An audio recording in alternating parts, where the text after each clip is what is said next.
नमस्कार दोस्तों, दोबारा से एक बार। ठीक है, चलिए क्लास को स्टार्ट करते हैं। कोई दिक्कत तो नहीं आई आपको यहाँ तक आने में? पानी वानी पिलवाया जाए आपको? चलिए, चाय नमकीन आ रही है, आप आराम से बैठ के खाइएगा। क्लास को शुरू कर रहे हैं। क्लास में प्रतिभा सिंह, सीता देवी, ये रिफ्रेश बंद कर दो यार इसका। ठीक है। नागदशक कल मार दिया था शिशु नाग ने। अच्छा, शिशु नाग ने मार दिया था कल, ठीक है भाई। ठीक है, चलो।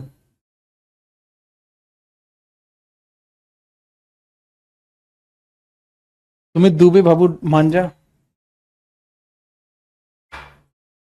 चलिए आगे बढ़ते हैं। हम बात कर चुके थे कल, मगध एम्पायर के बारे में बात चल रही थी। और यहां पे हमें जो बात करनी है, किस डायनेस्टी के बारे में बात करनी है, वो आप बात करेंगे शिशुनाग डायनेस्टी के बारे में। किसके बारे में बात करेंगे बाबू? शिशुनाग डायनेस्टी के बारे में बात करेंगे। तो हेडिंग डाल लीजिए शिशुनाग। हेडिंग डाल लीजिए शिशुनाग। ठीक है, चलिए राहुल हेडिंग डालिए भाई। हेडिंग डाल लीजिए शिशुनाग।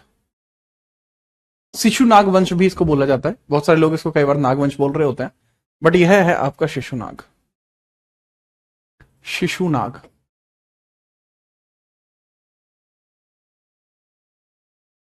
वंश का नाम क्या है बाबू? शिशुनाग वंश ही है वंश का नाम भी। वंश का नाम भी बाबू शिशुनाग ही है। शिशुनाग ही है वंश का नाम। शिशुनाग ही है वंश का नाम। मतलब जिस राजा ने इसको शुरू किया उसका नाम भी शिशुनाग है, और इसका जो प्रथम शासक है उसका नाम भी शिशुनाग आपको देखने को मिल जाएगा। 412 से लेके 344 इसका टोटल टेन्योर है। 412 से लेके 344। 412 से लेकर 344 बीसीई इसका टेन्योर देखने को मिलेगा। और शिशुनाग हो जाएगा इसका संस्थापक। संस्थापक आपको देखने को मिल जाएगा, फाउंडर कह सकते हैं आप। अच्छा, मेरी बात को समझना शिशुनाग वाले केस में। Try to understand my thing. इसके बारे में आप समझना, शिशुनाग के बारे में। ये 412 से लेके 394 तक गद्दी पर रहेगा। 412 से लेके 394, 412 से लेके 394 बीसी तक गद्दी पर रहेगा। इसने कोई बड़ा काम नहीं करा। ऐसा नहीं है कि इसने कुछ घना ही गदर काम कर दिया हो, ऐसा कुछ नहीं करा। वो छोटा सा काम इसका आपको देखने को मिलता है कि इसने अवंती को जीता था। अवंती के एक राजा हुआ करते थे प्रज्ञोत। प्रज्ञोत को इसने हराया था। अवंती को इसने जीता है, अवंती को। ठीक है, इसने अवंती तक मगध का विस्तार किया। अवंती तक मगध का विस्तार किया। अवंती तक मगध का विस्तार किया। मगध का विस्तार किया। अवंती तक मगध का विस्तार किया। Expanded Magadh till Avanti. Expanded Magadh, Magadh up to Avanti. Avanti किसका पुराना नाम है? ये सवाल मैंने आपसे पूछा है। अवंती किसका पुराना नाम है बाबू? आपने 344। बाबू ये पूरे वंश का है, ये वंश है। ये वंश है बाबू, ये वंश है। This is dynasty, this is dynasty. Dynasty का जो वंश का कार्यकाल है वो 344 तक है, और इसका जो रूलर है इसका 394 तक है। राइट। मैंने आपसे एक सवाल पूछा, दुष्यंत, राहुल बाबू सब बताओ। ठीक है, चलिए, कि मुझे बताइए कि अवंती जो है वर्तमान में यह किस नाम से जाना जाता है? ठीक है, चलो अब यहां समझना शुरू कीजिए। तो expanded up to Avanti. Avanti के राजा कौन थे? प्रज्ञोत। प्रज्ञोत नाम के राजा थे। प्रज्ञोत नाम के राजा थे। लिखने का तरीका प्रज्ञोत। प्रज्ञोत को हराया। डिफिटेड प्रज्ञोत।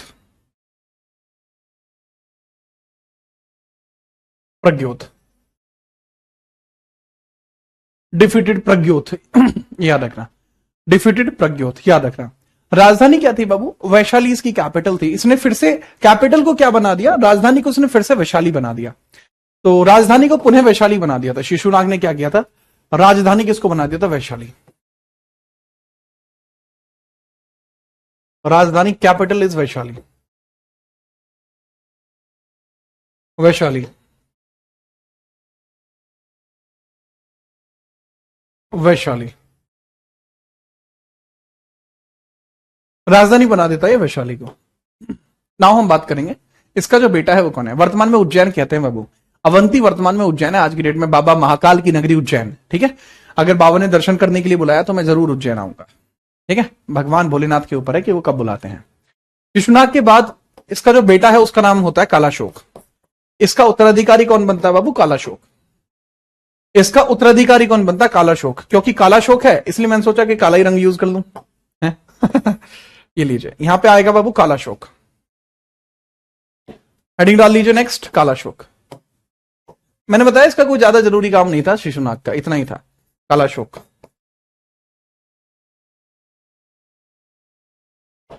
कालाशोक, कालाशोक है, गद्दी पर बैठता है। हाँ, कालाशोक के बहुत सारे काम आपको देखने को मिलते हैं, ठीक ठाक। कालाशोक के ठीक ठाक आपको काम देखने को मिलते हैं, ठीक है। चलो, क्या है सर कालाशोक के जरूरी काम? देखो, कालाशोक का सबसे पहला काम है कि इसने राजधानी को पुनः इसके द्वारा पाटलिपुत्र बना दिया जाता है। पाटलिपुत्र बना दिया जाता है दोबारा, ठीक है, याद रखना। कोई दिक्कत है? नहीं सर, कोई दिक्कत नहीं है। राजधानी को पुनः पाटलिपुत्र बनाएगा, राजधानी को पुनः पाटलिपुत्र बनाया, राजधानी को पुनः पाटलिपुत्र बनाया, राजधानी को पुनः पाटलिपुत्र बनाया।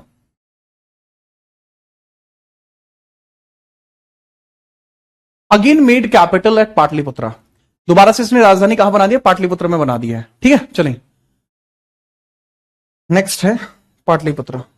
Again made capital eight Pataliputra, again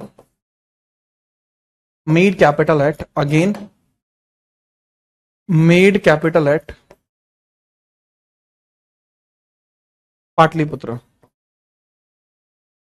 Pataliputra, again made capital eight Pataliputra, ठीक है जी हाँ। इसके समय में आपको दूसरी बुद्ध संगति देखने को मिलती है। कालाशोक के समय में आपको दूसरी बुद्ध संगति देखने को मिली। इसके समय में बाबू दूसरी बुद्ध संगति हुई है, बौद्ध संगति आपको देखने को मिलती है। सेकंड बुद्धिस्ट काउंसिल इसी के समय में देखने को मिली, सेकंड बुद्धिस्ट काउंसिल। लीडर कौन थे इसके बुद्धिस्ट काउंसिल के? ठीक है, सबाकामी। सबाकामी तो आपको देखने को मिलते हैं, सबाकामी सबाकामी, सबाकामी हेड है, सबाकामी हेड है, सबाकामी अध्यक्ष, सबाकामी जो हेड है। लोकेशन जरूर पूछ सकता है कि लोकेशन कौन से पर हुए थे। जैसे पहले राजगीर पर आपको देखने को मिली है, तो ये वैशाली में हुई थी 383 एडी में। कहा? वैशाली में हुई है, इनकी कैपिटल में। वैशाली में 383 में देखने को मिलती है वैशाली। वैशाली में कब होती है बाबू? ये 383 एडी, याद रखेंगे 383 एडी में होती है, सॉरी 383 बीसी में। अरे एडी बीसी का बड़ा चक्कर रहता है। 383 बीसीई में होती है। कब होती है वो? 383 बीसी में देखने को मिल जाती है, ठीक है। चलिए याद रखेंगे, बहुत बेहतरीन।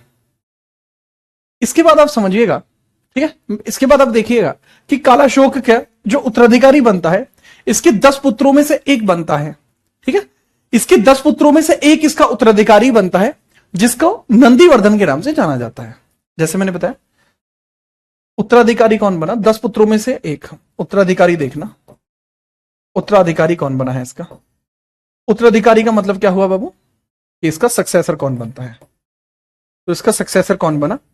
इसके टोटल कितने पुत्र थे? 10 पुत्र थे। 10 पुत्रों में से एक बन जाता है परिजन, उत्तराधिकारी बनता है नंदीवर्धन। नंदीवर्धन बनता है। अब नंदीवर्धन, इसके टोटल पुत्र कितने थे? 10 थे वैसे, और नंदीवर्धन उसमें फेमस हुआ। नंदीवर्धन उसमें फेमस हुआ। तो नंदीवर्धन के बारे में याद रखना। अमंग हिज 10 चिल्ड्रंस, सक्सेसर जो था नंदीवर्धन, अमंग हिज 10 चिल्ड्रंस। कितने बच्चे हैं इसके? टोटल सन्स 10 हैं। टोटल सन्स कितने हैं इसके? कुल पुत्र हैं इसके 10। कुल पुत्र कितने हैं बाबू इसके? 10 हैं। और उन 10 पुत्रों में से एक नंदीवर्धन बन जाता है उत्तराधिकारी। बट नंदीवर्धन का ही मंत्री मार देता है। ठीक है। जो नंदीवर्धन है, इसका एक मंत्री होता है, इसका मंत्री, जिसका नाम है महापद्मानंद। महापद्मानंद। महापद्मानंद खुद को द्वितीय परशुराम कहता है। द्वितीय परशुराम कहता है। हाँ, ये इसी का बेटा है, शिशुनाग का ही बेटा है कालाशोक, इसी का बेटा है ये, जो अगला रूलर बना है। तो ये सक्सेसर है महापद्मानंद। महापद्मानंद इसको मार देता है। महापद्मानंद, क्या नाम है वो? महापद्मानंद। आप इंग्लिश में लिख सकते हैं महापद्मानंद। यही नंदीवर्धन की हत्या करके नंदवंश की नींव रखता है। नंदीवर्धन की हत्या करके नंदवंश की नींव रखता है। नंदीवर्धन की हत्या करके, एक मिनट रुक जाना भाई, देख लीजिए। नंदीवर्धन की हत्या करके नंदवंश की नींव रखता है। वंश की नींव रखता है। नींव रखता है।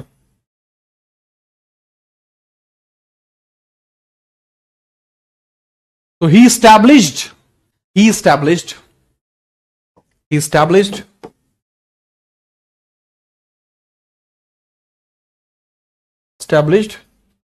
नंदा डायनेस्टी। नंदा डायनेस्टी। तो इसलिए कहा जाता है कि शिशुनाग वंश का लास्ट रूलर कौन है? शिशुनाग वंश का लास्ट रूलर है Nandivardhan. He became the last ruler of Shishunag dynasty.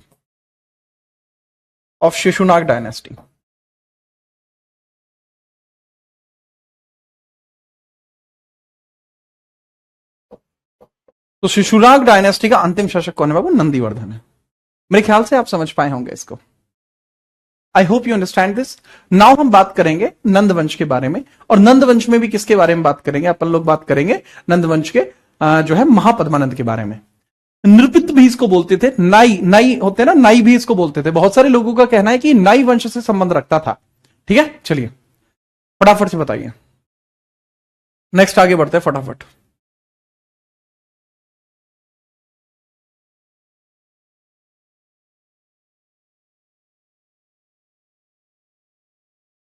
बताओ बाबू।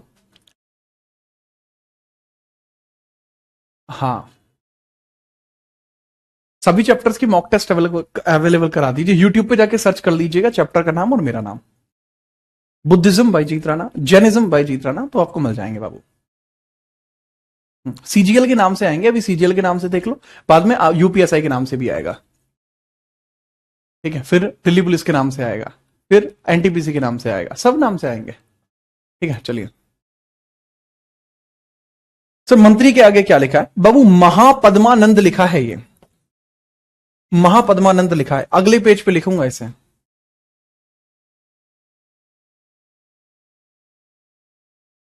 ठीक है, फटाफट नोट करिए। इसका शासनकाल बाबू 394 से 366 है। इसका शासनकाल है 394 से लेके 366 बीसीई।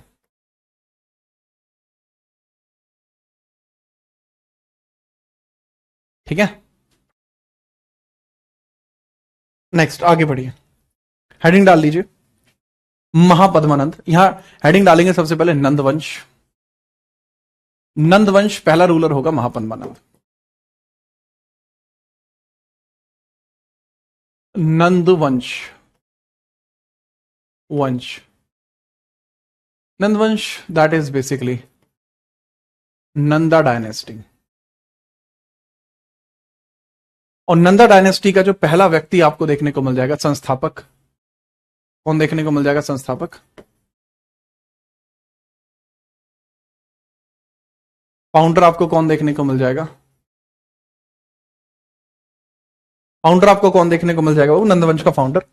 सर, नंदवंश का फाउंडर सिर्फ आपको एकमात्र एक व्यक्ति देखने को मिल जाएगा, नंदवंश का founder, that is known as Mahapadmanand, जो अग्रसेन वगैरह कई सारे नामों से जाना जाता है। महापद्मानंद। महापद्मानंद। महापद्मानंद। महापद्मानंद। महापद्मानंद यहां नहीं आएगा इतने में।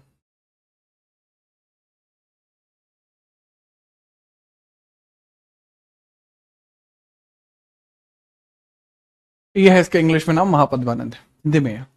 अब इसके बारे में समझना कि महापद्मानंद के क्या क्या नाम है। उग्रसेन, एकराट, क्या नाम है बाबू? उग्रसेन, एकराट, परशुराम का द्वितीय अवतार। उग्रसेन इसका नाम है, उग्रसेन, उग्रसेन, एकराट और परशुराम का द्वितीय अवतार। परशुराम द्वितीय अवतार, परशुराम द्वितीय अवतार, ये आपको देखने को मिलता है। क्लियर? नंदवंश के बारे में अगर मैं आपको बड़े स्पष्टीकरण के साथ बताऊं कि टोटल टेन्योर इसका कितना है, वो 344 से लेकर 323 बीसी तक है। 344 से लेकर 323 बीसी तक इसका टोटल टेन्योर आपको देखने को मिलता है। उसमें भी जो महापद्मानंद है, इसके टेन्योर की अगर मैं बात करूं तो ये ज्यादा लंबे समय तक नहीं रहा है, यह स्थायित्व प्राप्त नहीं कर पाया। परंतु इसके बारे में आप याद रखना कि महापद्मानंद इसी के समय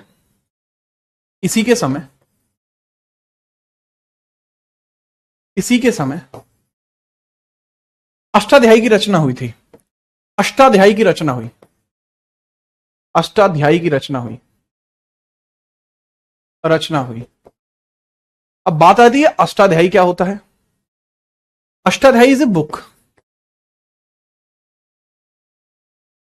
अष्टाध्यायी किसने लिखी है? पाडिनी ने लिखी है। Panini is a writer. Panini is a writer. ये राइटर हैं इसके। पाडिनी कौन है? वो राइटर है। Panini is a writer. I hope you understand this. एकराट का मतलब होता है एक ऐसा व्यक्ति जिसका एक पूरे क्षेत्र पर कब्जा हो, वो एकराट कहलाता है।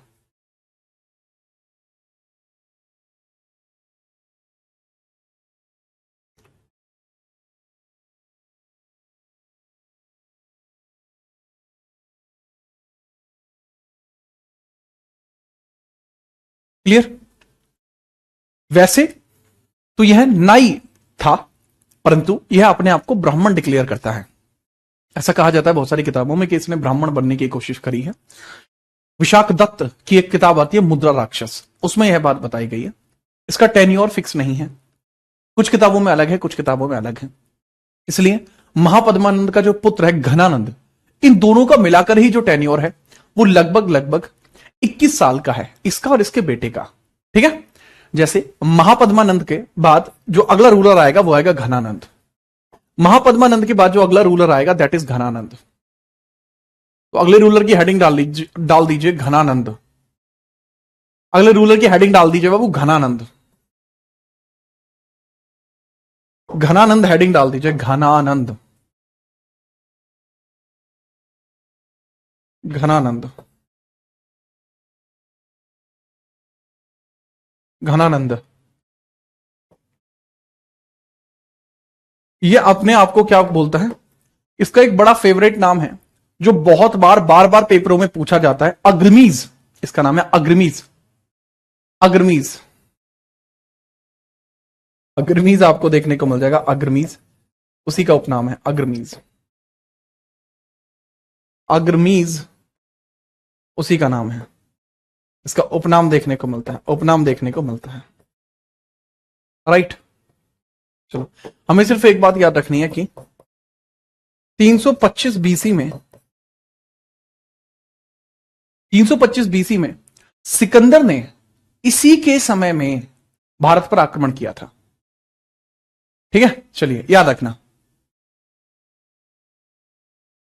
याद रखना। एक बच्चा कह रहा है कि सर इसका टेन्योर 321 क्यों नहीं है? बाबू अगर 321 होगा फिर चंद्रगुप्त मौर्य कब से शासन करेगा? वो शासन न करवाओगे उसे? ध्यान दे नहीं रहे हो, यहां स्वाद ले रहे हो। यहां ध्यान दो बाबू, 325 बीसी की बात कर रहा हूं। 325 बीसी में अलेक्जेंडर ने, इसी के समय में अलेक्जेंडर ने इसी के समय शासन, इसी के समय भारत पर आक्रमण किया था। इसी के समय भारत पर आक्रमण किया था, आक्रमण किया। एक बात बहुत स्पष्ट है कि अलेक्जेंडर का नाम ही सिकंदर है। जो कि सिर्फ हम लोग लेते हैं अपनी सरलता के लिए। सिकंदर, अलेक्जेंडर, सिकंदर, अलेक्जेंडर, सिकंदर, तो मैच हो रहा है। अलेक्जेंडर, सिकंदर, तो मैच हो रहा है। Yes, that is the point. तो यहां पर इसी के समय भारत पर आक्रमण किया गया। ठीक है, चलिए याद रखना। तो इसके बारे में भी थोड़ा सा याद रखना। आगे हम बात करते हैं जो घनानंद के बारे में। यह वही है जिसने चाणक्य का अपमान किया था।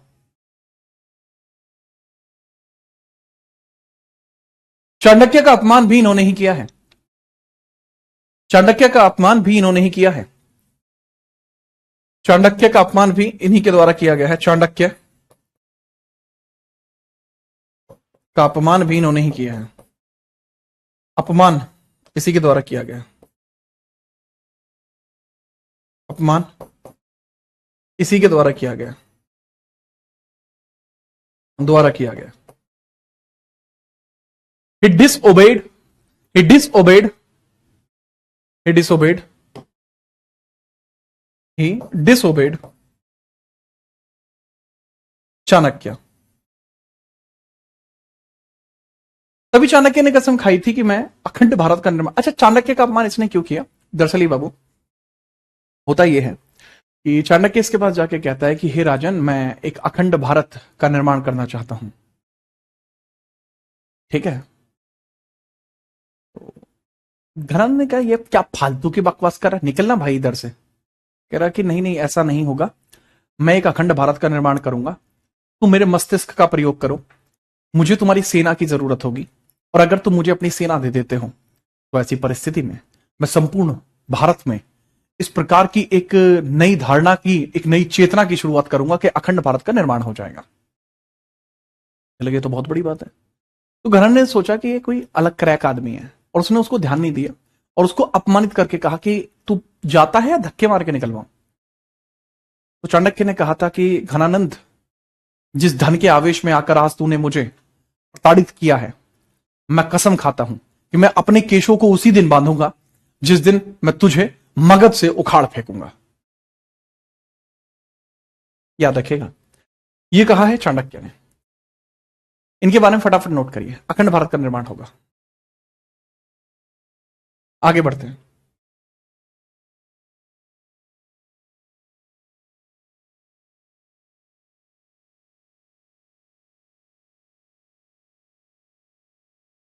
जैसे ही नोट हो जाए तुरंत बताइए।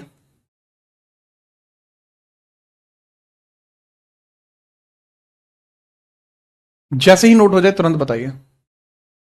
ठीक है बाबू अंकुश, कोई दिक्कत नहीं है मुझे।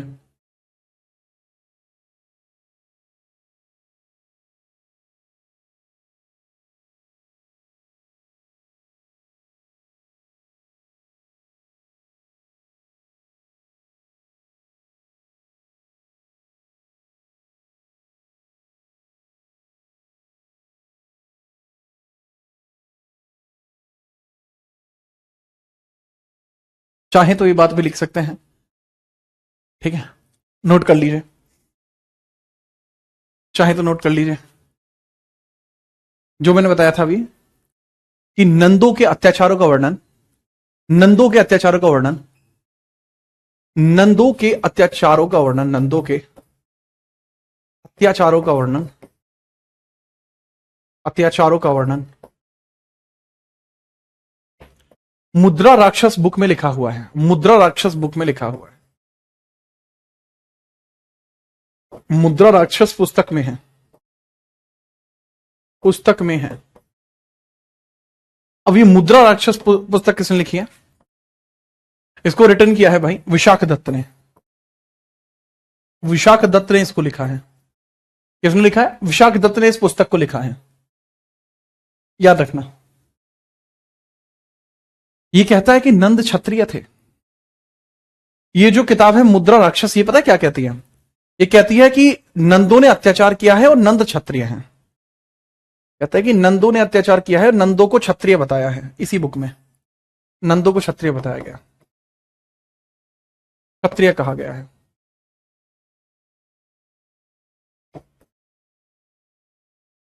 ठीक है, तो ये थोड़ा सा याद रखना। सर चाणक्य की चोटी काट दी थी घनानंद ने, ऐसा कुछ नहीं है, झूठ बात है ये। ठीक है, चलिए ये नोट हो गया, आगे बढ़िए। अब हम बात करते हैं सिकंदर के अटैक की। जैसे मैंने यहां पर बात किया वर्बली, मैंने सिकंदर के अटैक की बात की, तो उसके बारे में समझिए। ठीक है, तो आप देखेंगे भारत पर सिकंदर, विदेशी आक्रमण, भारत पर विदेशी आक्रमण, foreign invaders on India, Bharat पर विदेशी आक्रमण, भारत पर विदेशी आक्रमण, विदेशी आक्रमण। हम भारत के विदेशी आक्रमणों की चर्चा करते हैं, विदेशी आक्रमणों की चर्चा करते हैं। क्या यार राजीव भाई, डरा दिया था ना मैं। चलिए, क्या मेरा बर्थडे नहीं है भाई, नहीं नहीं मेरा बर्थडे नहीं है। अरे बालक करते रहे मैं। अच्छा, foreign invader, foreign invades, foreign invades on India. भाई मेरा जन्मदिन जुलाई में आता है, जुलाई में। ठीक है, चलिए, ठीक है, चलिए नेक्स्ट हम आगे बढ़ते हैं। इसके बारे में लिखिएगा कि भारत पर सबसे पहला जो आक्रमण किया है वो ईरानियों ने किया है। सबसे पहला आक्रमण किसने किया है? सबसे पहला आक्रमण ईरानियों के द्वारा किया गया है। और जो पहला ईरानी था जिसने आक्रमण किया था वो डैरियस था, डैरियस फर्स्ट। सर्वप्रथम ईरानियों के द्वारा आक्रमण किया जाता है, सर्वप्रथम ईरानियों द्वारा आक्रमण किया गया है, ईरानियों द्वारा, ईरानियों द्वारा किया गया है, ईरानियों द्वारा, इरानियंस, इरानियंस ने अटैक किया है सबसे पहले। और जिन ईरानियों ने किया था उसका नाम था डैरियस फर्स्ट। ईरानियों के द्वारा आक्रमण किया जाता है। और ईरानी कौन था वो? Darius first, Darius first, Darius first. पूछा जाता है डैरियस फर्स्ट का वंश बताओ, सीधा पूछा जाएगा। डैरियस फर्स्ट किस वंश का था? आप बताएंगे हकमनी, हकमनी वंश का था। ठीक है, चलिए। हकमनी वंश का था, हकमनी। कौन सा वंश था? हकमनी वंश। कौन सा बाबू? हकमनी वंश था, हकमनी वंश था, हकमनी वंश था इसका। इंडिया पर क्यों अटैक करा? क्योंकि इंडिया को उस समय भी सोने की चिड़िया कहा जाता था, इंडिया को उस समय भी सोने की चिड़िया कहा जाता था, इस वजह से उसने अटैक भारत पर किया, अटैक भारत पर उसने किया। परंतु इसके आक्रमण का अधिक विवरण नहीं मिलता। इसके आक्रमण का अधिक विवरण नहीं मिलता, इसके आक्रमण का अधिक विवरण नहीं है, इसके आक्रमण का अधिक विवरण नहीं मिलता, अधिक विवरण नहीं है, अधिक विवरण नहीं है, नहीं है। इसके आक्रमण का अधिक विवरण है ही नहीं। No additional information, no additional information. और ये जो जानकारी हमें मिलती है ये केवल और केवल ग्रीक लिटरेचर से मिलती है, ये जानकारी भी हमें ग्रीक लिटरेचर से मिलती है। अब हम बात करते हैं अलेक्जेंडर के बारे में। ठीक है, हकमनी याद रखना, हकमनी, हकमनी। अब आप हेडिंग डालेंगे attack of Alexander, attack of Alexander, Alexander, Alexander, attack of Alexander. Don't you know this? I know this. Don't you understand this? I understand this. कहां का था बाबू ये? मैसेडोनिया का था। अलेक्जेंडर के बारे में अगर मैं चर्चा करूं, इसके बाप का नाम फिलिप्स है, अलेक्जेंडर, जिसको सिकंदर भी कहा जाता है। सिकंदर आक्रमण, भारत पर सिकंदर का आक्रमण, सिकंदर का आक्रमण। आपसे पूछा जाएगा कि अलेक्जेंडर कहां से बिलोंग करता था, आपसे पूछा जाएगा कि अलेक्जेंडर कहां से बिलोंग करता था, आप क्या बताएंगे?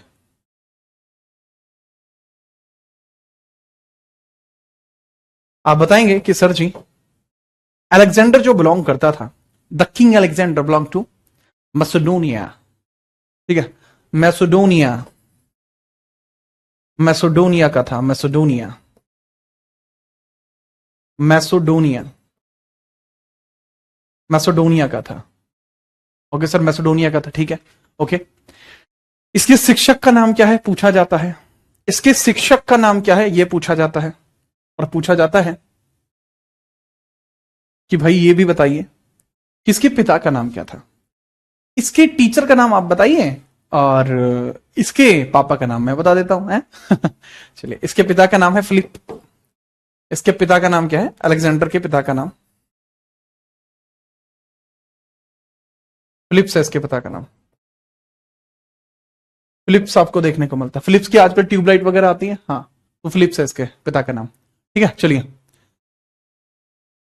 फिलिप्स। और बाबू, इसके जो गुरु हैं, इसके जो शिक्षक हैं, उनका नाम क्या है? अरस्तु। शिक्षक का नाम अरस्तु है। अरस्तु को इंग्लिश में लिखा जाता है अरिस्टोटल। अरिस्टोटल, अरिस्टोटल देखने को मिलता है, and that is Philips. Aristotle and Philips आपको देखने को मिलते हैं। अलेक्जेंडर के बहुत सारे अटैक्स की चर्चा की जाती है। अटैक्स की बहुत सारी चर्चा की जाती है, याद रखना। ठीक है, नोट करिए फटाफट से।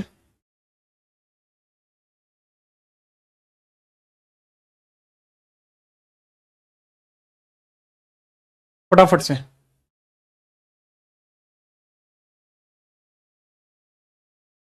माता का नाम ओलंपिया। माता का नाम क्या था? ओलंपिया था। सर फर्स्ट टाइम लाइव आ रहा हूं। नाम क्या है छोरे का? सालू जोशी। ओके, माता का नाम क्या था? माता, मैंने माता का नाम आपको बताया। माता का नाम भी आपको डायरेक्टली याद रखना पड़ेगा, that is Olympia. Olympia, Olympia.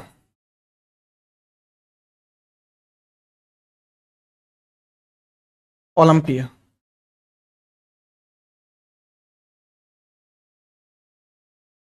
Olympia. तो 326 में यह सपना देखता है भारत में आने का। 326 में यह स्वप्न देखता है भारत में आने का। 326 बीसी में भारत आने का सपना देखा। ठीक है, भारत विजय का सपना देखा था इसने। भारत विजय का सपना देखा इसने। विश्व विजय का सपना देखा था एक्चुअली। भारत विजय का सपना देखा। सपना देखा। ही ड्रीम्ड टू विन इंडिया। तो 326 में भारत में प्रवेश लिया था इसने। भारत में प्रवेश लिया था, एंटर्ड इंडिया। Entered India.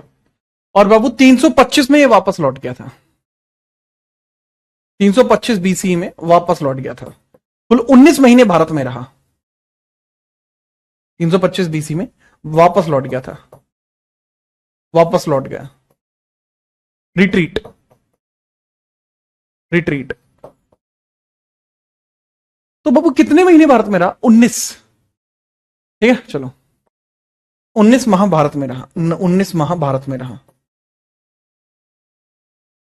19 माह भारत में निवास, भारत में रहा था। ठीक है, 19 माह तक भारत में रहा वो। In India for 19 months. 19 months बाबू वो इंडिया में रहा है। जो व्यक्ति सभी का मित्र होता है, ध्यान रखे, वह किसी का भी मित्र नहीं होता, ऐसा पूजा का कहना है। पूजा, इसे नोट कर दो। तुम्हें मित्रों की जरूरत नहीं है, तुम्हें इस कंटेंट की जरूरत है। फटाफट नोट करो। ठीक है, तो मैंने क्या बताया? 19 माह भारत में रहा, नहीं लिखा मैंने। निवास, residence in India for 19 months in India. ठीक है, नोट करिए, फटाफट नोट करिए, फिर आगे बढ़ते हैं।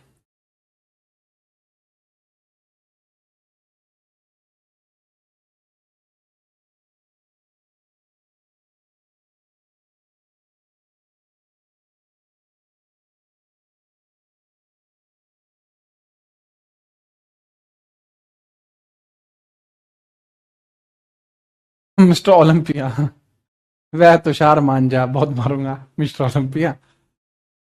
चलिए,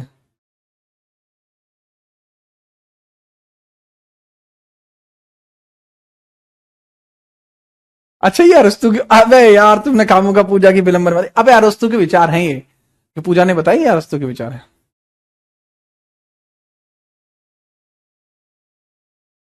हाँ बाबू, ये इंस्टाग्राम की बातें होती है ना, क्या ही मतलब है इन चीजों का, आगे ध्यान दो तुम।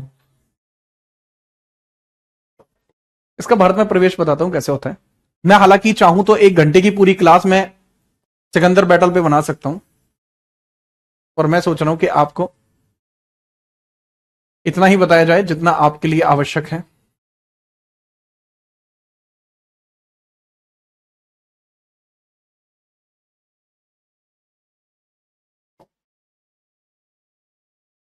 कि यह आपको देखने को मिलता है, this is map of India, right? जी हाँ। इस मैप को हम भरते हैं पूरे पहले कलर से, जिससे कि आपको कम से कम ये पता रहे कि हम किसकी बात कर रहे हैं। This is map of India. ठीक है, जबकि बात चल रही है तो ये बाबू यहां पे एक एरिया देखने को मिलता है, this is area of Pakistan. ये at that time it was also there. उस समय भी पाकिस्तान आपको मैप पर देखने को मिल जा रहा था। ठीक है, साइड में आपको देखने को मिलता अफगानिस्तान। यहां आपको एरिया देखने को मिलता अफगानिस्तान। अफगानिस्तान का एरिया आपको देखने को मिल जा रहा है। ठीक है, तो इसको आप इस तरीके की बॉन्डिंग आप करेंगे। अरे क्या खराब हो रहा है, अफगानिस्तान। अरे भाई धत्तरी के, अच्छा मैच नहीं है, लो।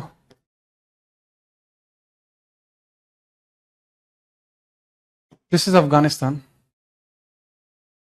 अब बात को समझना, ठीक है? अभी देखो, अब तुम हैंग कर गए हो, अब आएगा आपको मैटर समझ में।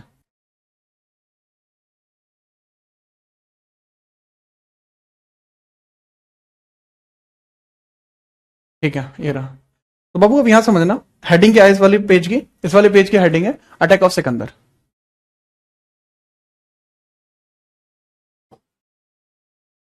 ठीक है, अटैक ऑफ सिकंदर है बाबू। हेडिंग डालिए attack of Sikandar.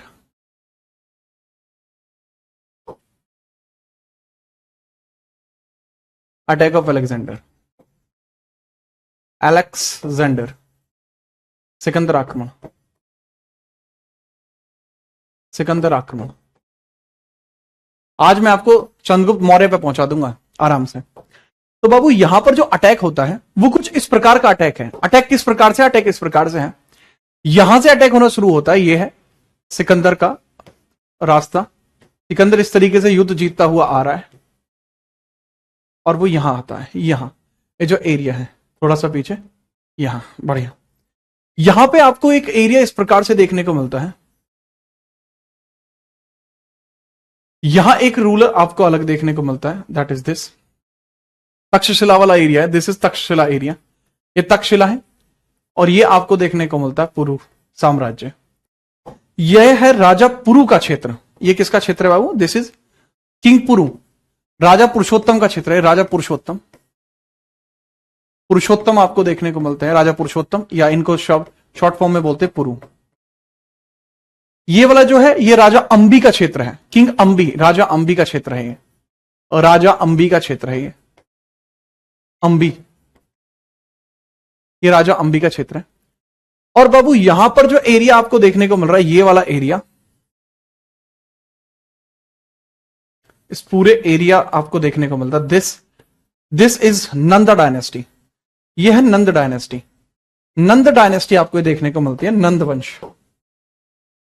This is Nand dynasty, Nanda dynasty. Nand dynasty की जो कैपिटल है, वो कैपिटल आपको देखने को मिलती है यहां पे। नंद डायनेस्टी की कैपिटल है यहां पे।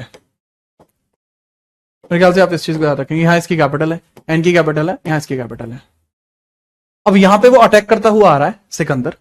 सिकंदर यहां अटैक करता हुआ आ रहा है, तो सबसे पहले सिकंदर का जो आक्रमण होता है 325 बीसी में, 325 बीसीई में, सबसे पहले तक्षशिला के अंबी को हराता है। सबसे पहले तक्षशिला के अंबी को हराता है,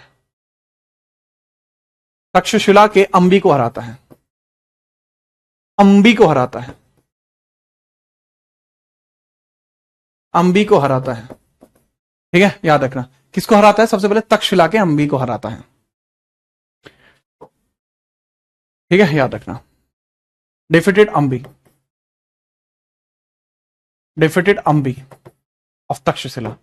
उसके बाद वो आगे प्रोसीड करता है, बट प्रोसीड करने के लिए जिससे पहले कि वो अटैक करता, यहां से एक नदी निकलती है इस प्रकार से। ये नदी कौन सी है? This river is called Jhelum. ये जो रिवर है ये है झेलम रिवर। ये रिवर कौन सी है बाबू? झेलम रिवर है, झेलम। मैप से समझ में आ रहा है? जी हाँ, झेलम रिवर आपको ये देखने को मिल रही है, अटैक होता है। झेलम रिवर को पार नहीं कर पाते। कौन झेलम रिवर को पार नहीं कर पाता? सिकंदर झेलम रिवर को पार नहीं कर पाता, जिसकी वजह से यह नहीं बढ़ पाता। तो पॉइंट इज वेरी क्लियर। यहां आपको देखने को मिलता है 325 बीसी में ही, 325 बीसी में आपको देखने को मिलता है बैटल ऑफ वितस्ता। वितस्ता युद्ध आपको देखने को मिलता है।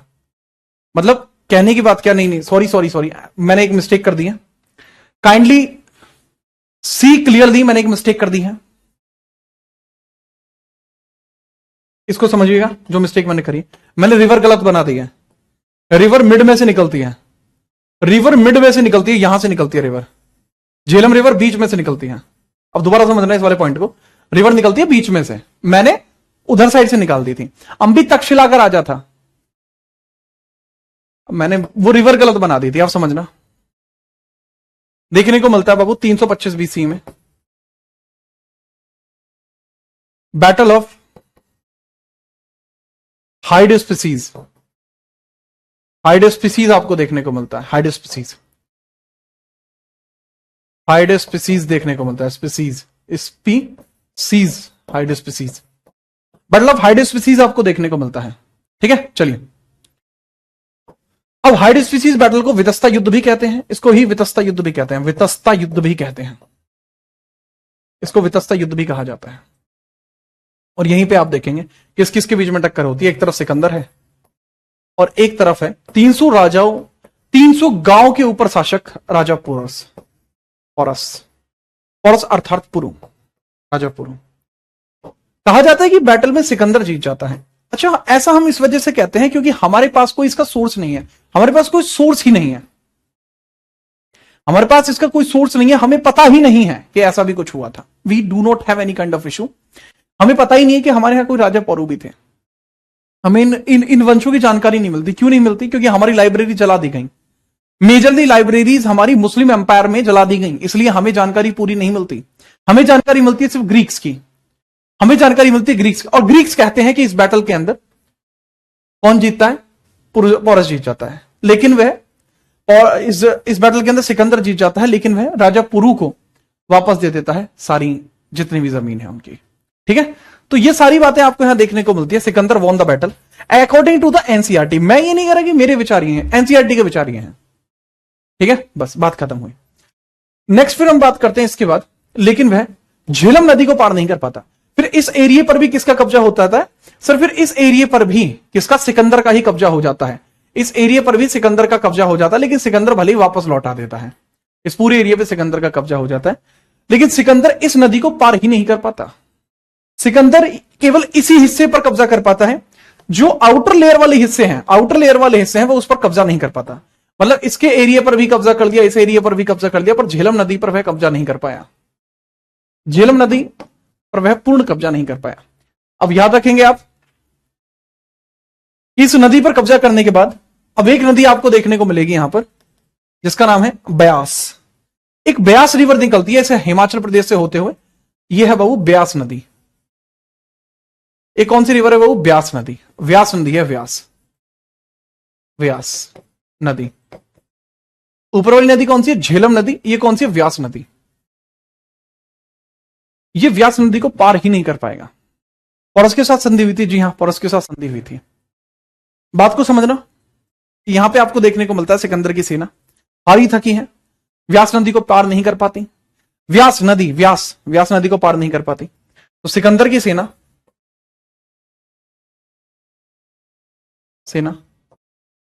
व्यास नदी को पार नहीं कर पाती, नदी पार नहीं कर पाती, व्यास नदी को पार नहीं कर पाती और वापस लौट जाती है। लोग कहते हैं कि उनको डर था कि मगध की सेना में हाथी हैं। लोगों का कहना है कि उनको डर था कि मगध की सेना में हाथी हैं। बहुत सारे लोगों का कहना है कि क्योंकि मगध की सेना में एलिफेंट बहुत ज्यादा थे, पोरस ऑलमोस्ट युद्ध जीत गया था ग्रीक ग्रंथों के अनुसार, क्योंकि वह हाथियों से लड़ रहा था। पहली बार हाथियों को युद्ध करते हुए ग्रीक्स ने देखा है। ठीक है, चलिए। तो इस वजह से सिकंदर की सेना व्यास नदी पार नहीं कर पाती। सिकंदर यानी अलेक्जेंडर डिड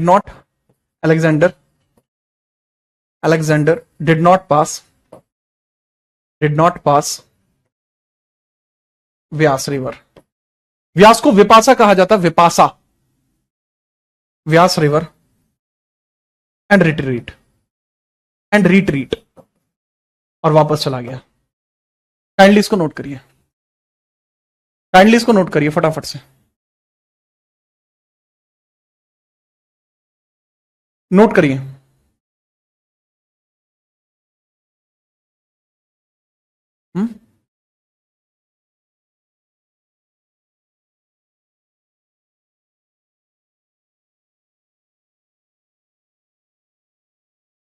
ठीक है, नोट कर लिया जी हाँ। अंबी तो चंद्रगुप्त का फोर्स्ट था, क्या था, कुछ भी नहीं था अंबी। ठीक है, ये याद रखना, यहां पे याद रखना। इस प्रकार से कुछ आपको देखने को मिल जाएगा पूरा मैटर। अबे नाटकों की बात मत करो, जो स्टार प्लस पे आते हैं उनकी बात मत करो।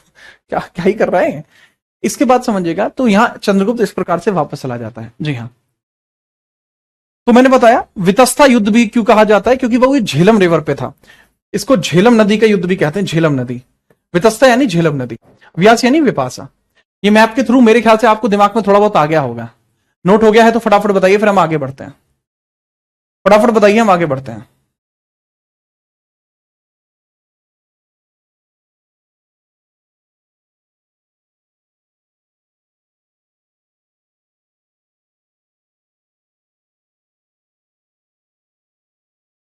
ठीक है, चलिए।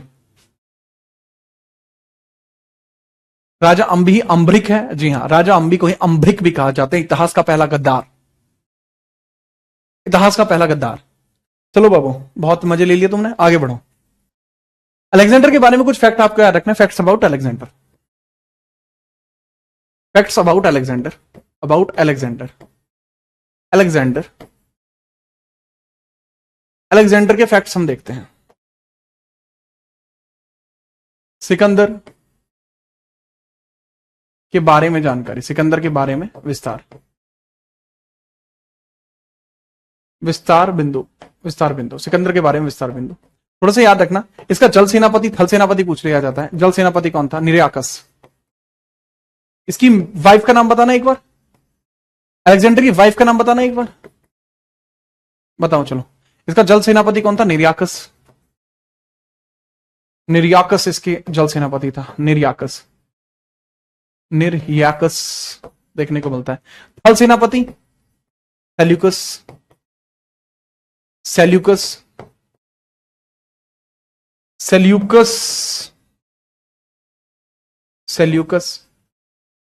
जल सेनापति थल सेनापति। इसका पसंदीदा घोड़ा बहुकैफला। बहुकैफला शहर भी इसने भारत में बसा है, बहुकैफला। ठीक है, चलिए, बहुकैफला झेलम नदी पर शहर भी बना है, Bucephala, a city on Jhelum river. ये मर गया था युद्ध में, झेलम रिवर के समय बहुकैफला मर गया था। बहुकैफला कब मर गया था? झेलम बैटल में मर गया था। वाइफ का नाम रक्सोना था। बहुत बढ़िया, हमारे यहां रेक्सोना नाम का साबुन आता था पहले, मुझे इसलिए याद है, रेक्सोना। पूछा जाता है, ये थोड़ी थोड़ी बातें पूछी जाती हैं, सेल्यूकस निकेटर वगैरह, इसके बारे में याद रखना। ठीक है, याद रखिए। ठीक है, चलो। इसकी बुक कौन सी थी? इलियड इसकी फेवरेट बुक है। फेवरेट बुक पूछ ली जाती है, इलियड। फेवरेट बुक इलियड है,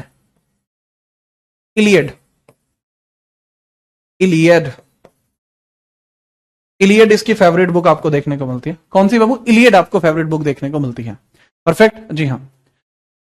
बाद में बुखार के चलते इसकी डेथ हो जाती है, और 323 में यह मर जाता है। बेबीलोन में मरता है, इराक में। ठीक है, 323 में इसकी डेथ हो जाती है। ठीक है, बीमारी के चलते इसकी मौत होती है। बीमारी नहीं पता लगती कौन सी है, बीमारी के चलते 323 बीसीई में इसकी डेथ हो जाती है। 323 बीसीई में इसकी मृत्यु हो जाती है। बेबीलोन ईरान में, बेबीलोन ईरान में होती है, बेबीलोन में होती है, बेबीलोन, बेबीलोन में इसकी डेथ होती है। तो बाबू यहां होता है खत्म इसका खेल। आगे बढ़िए, इसका खेल खत्म कर दिए। इसी पूरे के पूरे अफरा तफरी का फायदा उठाते हुए चंद्रगुप्त मौर्य घरानंद की हत्या कर देता है और 323 बीसी में राजगद्दी को संभाल लेता है। इस पूरा जो भी यहां मैटर चल रहा है, ये जो पूरा मैटर चल रहा है, इस पूरे मैटर को अफरा तफरी की तरह देखते हुए चंद्रगुप्त मौर्य इस बात का फायदा उठाता है और चाणक्य की सहायता से वह मगध की गद्दी संभाल लेता है। In the meantime Chandragupta Maurya, ठीक है, चलिए, in the meantime Chandragupta Maurya captured the Magadh empire. इसी के बाद शुरू होता है आपका मौर्यन एम्पायर, ठीक है, मौर्य साम्राज्य। तो मौर्य साम्राज्य की शुरुआत कैसे होती है? 323 बीसी में, 323 बीसी में शुरुआत होती है और 185 बीसी तक चलती है। संस्थापक कौन है? चंद्रगुप्त मौर्य। संस्थापक है चंद्रगुप्त मौर्य। चंद्रगुप्त मौर्य, चंद्रगुप्त मौर्य, चंद्रगुप्त मौर्य, चंद्रगुप्त मौर्य। तो आपने देखा किस प्रकार से आज में हमने 3 वंश खत्म कर डाले, ठीक है। कैसा लगा आपको? फटाफट बताइए, ठीक है। चलिए, वाइफ का नाम रक्सौना था भाई। सर आप खैबर दर्रे से आए थे? अरे मैं क्यों खैबर दर्रे से आता sir? Olympia WWE world heavyweight champion है, मजे लो तुम, ठीक है। चलिए, बड़ा अच्छा लगा भाई आप लोगों के साथ, यहां पर चीजें बहुत अच्छी चल रही हैं, ठीक है, और बहुत बेहतरीन तरीके से हम आगे बढ़ेंगे। कल हम बात करेंगे मौर्यन एम्पायर के बारे में। चीजें आपको कैसी लग रही है एक बार बता दीजिए, और इसकी प्रैक्टिस करने के लिए मैं आपको पहले ही बता चुका हूं, इसकी प्रैक्टिस आप कहां से कर सकते हैं, ठीक है। कहां से कर सकते हैं बाबू? यूट्यूब पे आप सर्च कर सकते हैं, जीत राणा जीएस आप लोगों का चैनल है, वहां पे आप आ सकते हैं। लेवल जो चल रहा है ना आपकी एंशिएंट हिस्ट्री का, ये मान लेना इससे अलग लेवल हो ही नहीं सकता, मतलब इससे डीप हो ही नहीं सकता।